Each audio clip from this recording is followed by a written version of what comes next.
guys, Otterpop here, and welcome to the review for Dan vs. Season 1, Episode 2, Dan vs. New Mexico. Now, before I get too much into a recap or any kind of review of the episodes or elements or whatnot, I know that I keep making comments across both the reaction to New Mexico as well as the Wolfman about, whether it's the first or second episode. Again, I do apologize for that. That's just me being a little bit impatient to react to the episodes and doing them in airing order instead of intended order. So if I keep making comments about that, try not to hold anything against me for that. Whew. Now that was actually out of the way, on to a very quick recap of the actual episode. Once again, Dan's car has got some problems. It's been ransacked, and this time Dan blames New Mexico. So when he tries to get revenge on the state, yes, the actual state, he basically teams up with Chris and Chris's wife Elise in order to destroy the air balloons in Albuquerque, New Mexico. There's a lot more to it than that, but that's just a basic recap. I believe I pointed this out a little bit in the review of the first episode, but like I said, I watched Wolfman and New Mexico out of order, but what really the biggest thing that should have clued me in to Wolfman being the actual first episode and not New Mexico was the fact that in the Wolfman, Elise's character took very much of a backseat, whereas in this particular episode, in the New Mexico episode, her character is a lot more prominent. Like, she actually joins Chris and Dan to get revenge on the freaking state of New Mexico. Although she's got her own reasons for doing so. So that's probably why. And even though I watched the two episodes out of order, there was still very much a full display of the ridiculousness of, a little bit of Chris, mostly Dan especially, regarding the revenge plans that he seeks from anyone to anything to any state. Like, okay. But even the interactions between Chris and Dan and their sort of the relationship that they share the ridiculousness of it is still on full display. Again, like the fact that Dan is willing to take revenge on anything, even a state, and Chris will go along with it. And, the two of them in this particular episode get into a fist fight in a library of all things. They actually get tossed out. Well, they get thrown out, actually. But Chris still puts up with Dan even afterwards. Really? I certainly wouldn't, but that's just me. I made a comment in the review of the first episode that I questioned Dan's intelligence occasionally throughout the entirety of the episode, like how he could get a Wolfman, or a kid in a Wolfman costume mixed up with the actual Wolfman, but then call some zombies Neolithic indigenous zombies, and I just questioned his intelligence. And even in this episode, I was still questioning his intelligence. Like, he said something like, revenge is a dish best served immediately, and not the actual phrase, revenge is a dish best served cold, which is kind of funny because I feel like that statement of all things is something that he would have known about. That's something he would have gotten right. But I'm not entirely sure, so either he could actually know what it meant, but it was kind of hard to tell. I couldn't tell if he knew what the actual phrase was, but just changed it to his own liking, or if he doesn't know what the actual phrase was, in which case I'm questioning his intelligence yet again, because it's kind of hard to tell. Like I said with the previous review, it's a hit or miss what he might not know. Or not know what he might know and what he might not know. And then just when I think this episode is kind of like the last one, or, well, technically this was the first one I watched, but just when I figured it was going to be, just a regular kid's cartoon with an angry man-child, no, it decides to take a very dark turn that I had not expected or anticipated in the slightest. And here's exactly what happened. Chris and Dan eventually end up in a library where they ask a librarian for help, like, how do we hurt New Mexico is literally what Dan basically asked, and the librarian offered to help them hurt New Mexico, only if they took care of a man in the library who has a girlfriend who is the librarian's wife. So basically, cheating was brought up in an episode of a kids show. Cheating. I noticed it immediately. I even I gasped. Like, you're gonna bring something up like that in it was aired first, so yeah, in a way the first episode of a kid's cartoon TV series. Seriously? And of course, Dan is immediately on the librarian's side. He says about the man, the gall of doing that. But then it goes even further, and the cheater exits the library. He looks one way, but doesn't look the other way, and as a result gets hit by a freaking bus. And oh no, it basically gets better. where once the cheater is in an ambulance, the paramedics are looking at him like, no, you're gonna be fine. But as soon as they close the doors, one of the paramedics is like, and I'm just like, you just implied that dude was gonna die. This is a kid's show, right? This is a kid's show. And then Dan's calling it karma, and Chris is just baffled. I don't blame him. I really don't. I was baffled too. And then I think there was another little moment, I think right around that scene too, where it was mentioned by Dan that Chris has run over cyclists before, which is something that was also mentioned in the Wolfman, but it made me kind of question Chris's driving skills. He's not run over one cyclist, he's run over multiple ones. They all lived, apparently, but he's still run over multiple cyclists in the past, which makes me nervous and hopes, well, I know that drivers like that are probably kind of real, because I'm a cyclist myself. I mean, not like, super habitually, but I still do like to bike from time to time, so I don't know, that's just, makes me nervous. Especially because I know that there are actually drivers that are kind of like that on the road. They just don't notice, or they just don't care about cyclists. Either way, shame on you.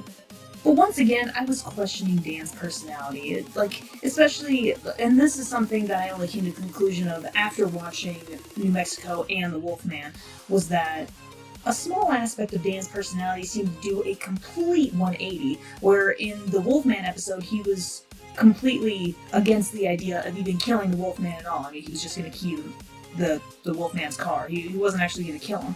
But when they were talking about this cheater and how to deal with him, Dan is basically like, can we kill somebody? And Chris says no, and Dan gets really angry. So I'm like, wait a second. Yes, I had technically watched New Mexico and Wolfman out of order. Again, I still apologize for that. But either way, it was a complete 180. He went from, oh, we're not going to kill this guy, to, oh, we have to kill this guy. I mean, for me, it was, oh, we have to kill this guy, to, no, we're not going to kill this guy. What are you, a psycho? It doesn't matter, because it was still a complete 180 no matter how you look at it. I don't understand. There's clearly more to learn about Dan's personality. I just didn't expect it to take such a 180 one episode right after another. Now, if you happen to remember me talking a little bit about the recap, I mentioned about Chris, Elise, and Dan basically going to New Mexico to destroy some hot air balloons, and there's a reason for it, because the research that Dan and Chris, they came to the conclusion that in order to hurt New Mexico, they needed to basically ruin a hot air balloon festival that happens every year in Albuquerque, New Mexico in October. And as soon as that fact was revealed, I'm like, oh, I know about this. I know all about it. Well, okay, I don't know all about this, but I at least know of it. But I talked a little bit about it in the reaction, and the only reason that I even know about a hot air balloon festival in Albuquerque in October every single year, which is absolutely real, because my parents have been there. They actually spent their October anniversary, their anniversary's in October, but they spent their anniversary either last year or the year before. I think it was last year. They went to Albuquerque to spend time at this air balloon festival. So it is absolutely a real thing. If my parents had never gone there, I would have been like, oh, that's a pretty cool little story that they made up or something. Like, no. The hot air balloon festival is an absolutely real thing. So I will say that with that was a pretty nice little detail to add in. Again, if my parents had never gone to that, I never would have known that was even a real thing at all. I did something similar with South Park, with Casa Bonita, where there are so many people that assume that it's just a restaurant that was created for the show. It's like, no, Casa Bonita is freaking real. I've never been there, but I've heard many a tale about it. But I'm also from Colorado, so. But with that information in their minds, Dan, Chris, and Elise joins them to be heading down to New Mexico. But the only reason that she's actually joining them is because she actually has a grudge against New Mexico, or at least certain aspects of New Mexico, specifically roadrunners, which apparently scared her, which Chris mentioned very early on in the episode, as well as cacti, which apparently a cactus popped her balloon, so she just hates New Mexico because of that. And while they were driving, I knew that Dan was a little bit of a man-child, even in the New Mexico and the Wolfman episodes, but this time his childish behavior was pretty much on full display during that car ride, when, you know, he's demoted to the back seat and he's being all whiny, he's kicking Chris's seat, he's, you know, mimicking Chris in a sort of mocking voice, like, you know those kinds of voices. Kids do it all the time. Come on, you know those kinds of voices. You probably did it as a kid once too. I mean, that childish behavior was a little bit present in the Wolfman episode, but it was much more apparent in this particular episode. And as anybody would probably guess, the relationships between Dan, Chris, and Elise, now that Elise is finally a prominent figure in one of these episodes, start to get explored more, it feels like. There's almost, I mean, there's the husband-wife relationship, obviously, between Chris and Elise, but there's almost a semi-motherly relationship going on, especially when Chris is at a gas station, wants to get all this junk food, and, you know, she's talking about it like, honey, no, haven't I said something about being healthy? With, like, for some reason, the tone, I just heard the tone and I knew it was almost a little bit motherly in a way. It was pretty obvious. Like, I've babysat enough kids to, you know, have a motherly tone of my own. I mean, for crying out loud, I've been called Otterpop on plenty of streams and gameplays and whatnot during my time on this YouTube platform, especially recently. Sorry about that. Had to vent a little bit. But the semi-motherly relationship between Chris and Elise, it starts to become a little bit more apparent, which made me wonder if maybe she would have a sort of similar relationship, I guess, with Dan. I mean, he is a lot more childish in nature, so, I mean, it was entirely reasonable for me to think that at the time. And then all of a sudden the episode took yet another dark turn. Like when Elise and Chris were kind of arguing a little bit about Dan in a gas station, and Elise is just like, if Dan jumped off a cliff, would you? And then Chris pauses before eventually responding, it depends. And I'm just thinking to myself, I'm sorry, you said what? Like, I think initially, when I was reacting to the episode, I was just like, did you really have to pause to think about that? But when I was listening to it again, I was thinking to myself, wait, did he really just say it depends? Did the show really take that dark of a turn all of a sudden? First it was the whole, you know, cheating, karma, death thing, and now it's would you jump off a cliff if angry, pessimistic Dan did the same thing? It's like, thinking about it from that perspective, it just kind of blew my mind. It's like, wait, so what is really the relationship between Dan and Chris here? Like, what is it exactly? Then it starts to get into slightly weird territory, whereas I'm pretty sure they're in New Mexico already. I almost said Mexico, but they're in New Mexico already, and all of a sudden Lisa's like, you can just stop and drop me off here, even though it's the middle of nowhere, and Chris, just without hesitation, is like, okay, you can go ahead. You know, Dan jumps to the front seat, because he's like, yes, shotgun. I mean, I don't blame him. Shotgun is pretty nice. You don't get very motion sick in the back seat. I mean, you do a little bit in the front seat, but anyways. But it isn't until after Chris drops off Elise in the middle of nowhere that he starts to question it. Like, he even drives off, and then he starts to question it. Which, I mean, if I really think about it, is just more evidence to him being a bit of a pushover. Like, if Dan or Elise tells him to do this, or not question this, like, he'll usually do it, because he's a pushover and a doormat. He is absolutely both of those. But it's just more evidence to the point, more than anything. He would just listen to about whatever Elise and Dan seem to tell him, no matter how ridiculous or odd. I mean, it's been on full display with Dan in numerous instances.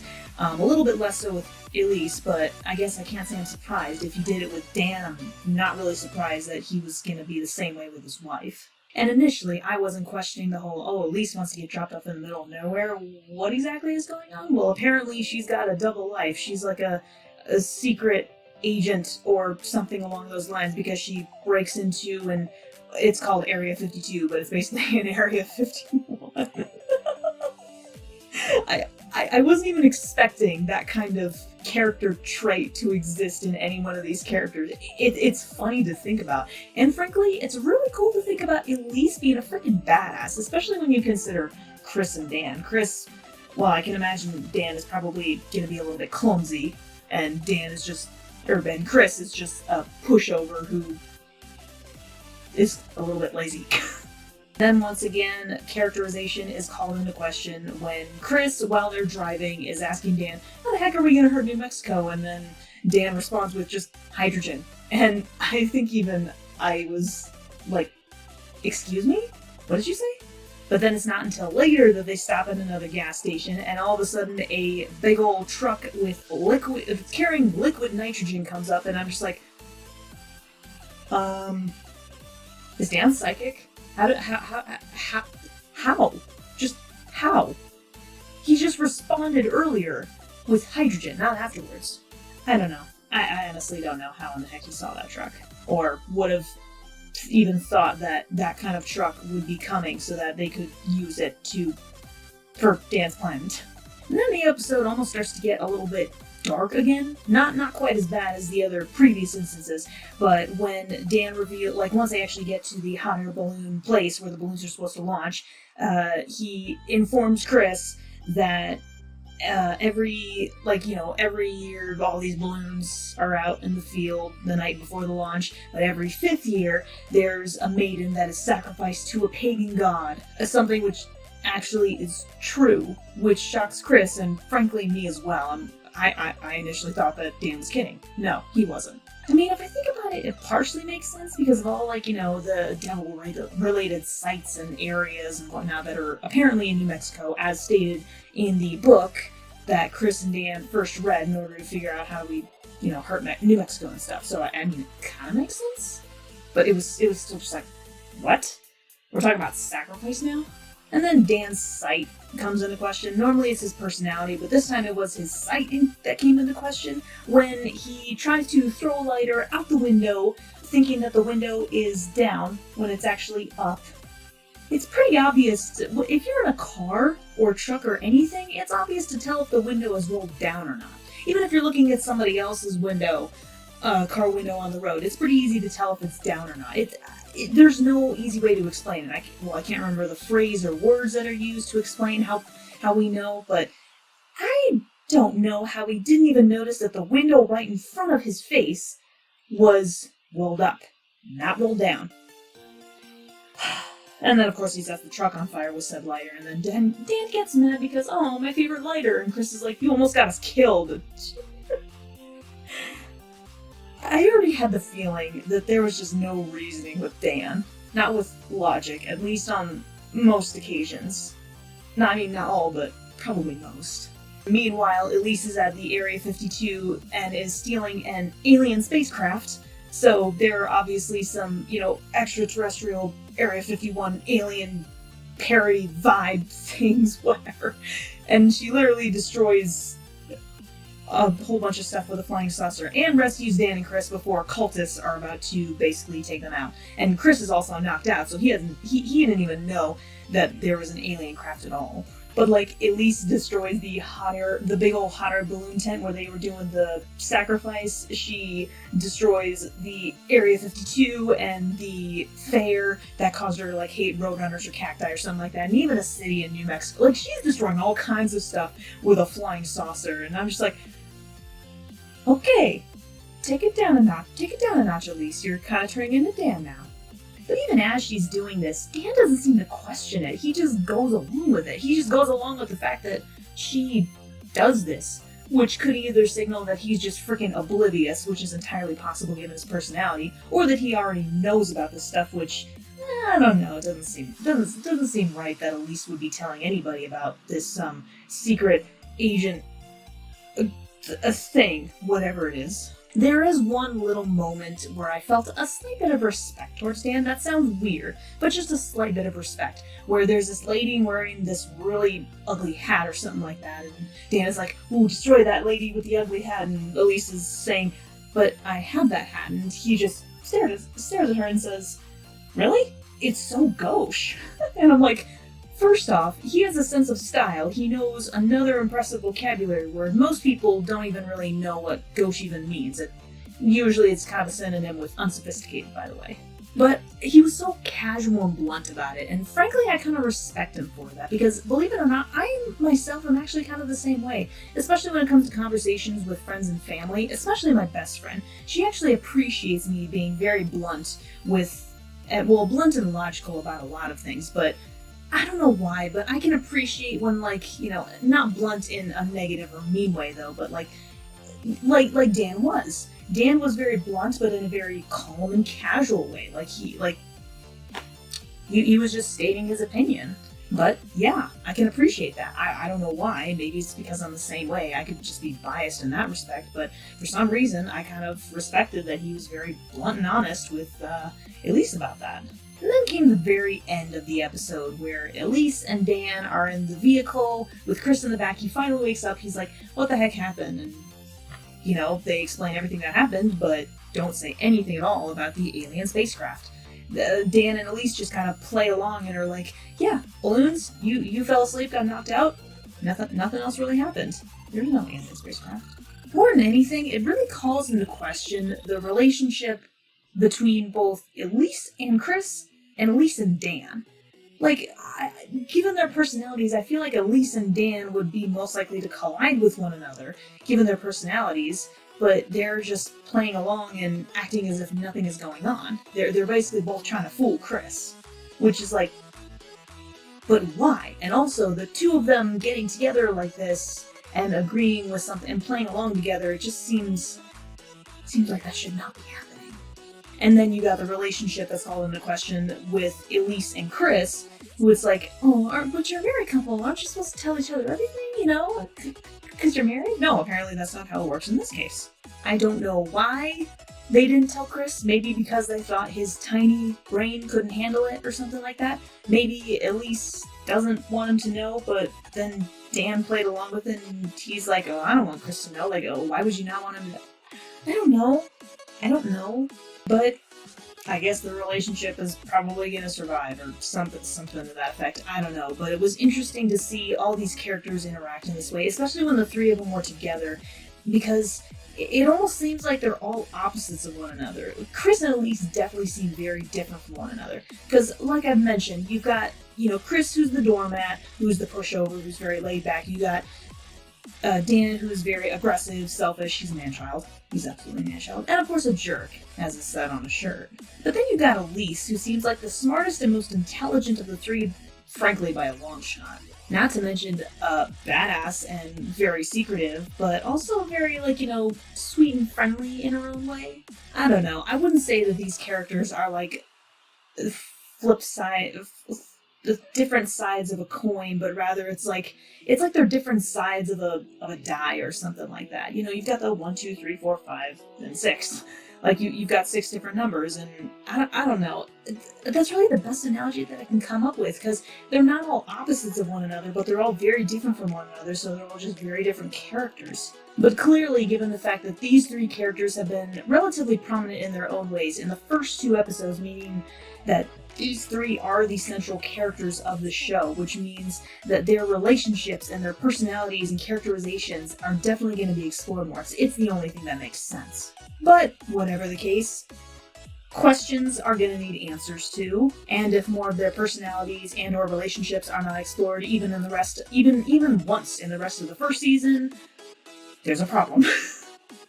I mean, that's just kind of me personally, though. Like, for some reason, I personally love, characterization and character growth. They're some of my favorite things about characters in any book, TV, or movie. So this episode was definitely a lot less parody-focused, like the Wolfman episode. Again, there were, the Area 51 type parody vibes that we were getting from Elise's side of the story, especially later on in the episode. But this one was definitely a little bit more about establishing characters and the relationships between the characters. And again, this is still just the 2nd episode, so there's still a lot more to explore, obviously. Again, 2nd episode, there's still lots more to go. But that exploration is going to have to happen for future reactions as well as future reviews. So thank you all for watching. I hope you guys have enjoyed this review as well as the reaction. And as usual, until the next video, guys, check you laters.